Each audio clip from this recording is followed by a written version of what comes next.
Maps and islands. Further to previous articles about maps and islands, and Ireland or was it, and Atlantis, no that would be silly, I spent some more time looking through maps of the 1500s. One in particular is currently a favourite, which you may be familiar with, Urbano Monti 1587, and an earlier one too, the Mappa Mundi. But in between there are others, showing places that apparently were, but no longer are. Named, routed, and landmarks noted. But as far as we are told, they didn't exist and were just bits of fiction added, or they just got it wrong, which may well be the case. We know that just because it is drawn or written, doesn't mean it is real. I noticed what looked to be an interesting feature on the 1587 map though, a spiral named as Virago. Naturally I looked up the word, with its meaning being put as an engulfing chasm, abyss.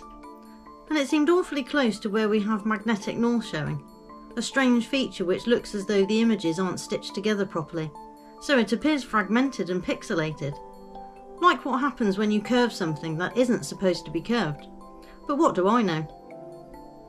And it can be seen as a diamond formation of dots on earlier maps.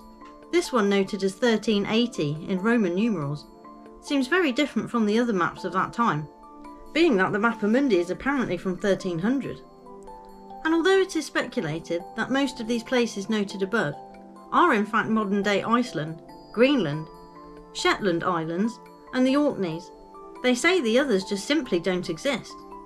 Although, when you look at Google Earth today, there are shapes within the area which could have once been islands perhaps, which leads back to a recurring question for me. If the water level has risen and fallen over time to reveal land once lost, or cover land we once knew, how could that possibly happen? Could the land tilt, rise or drop?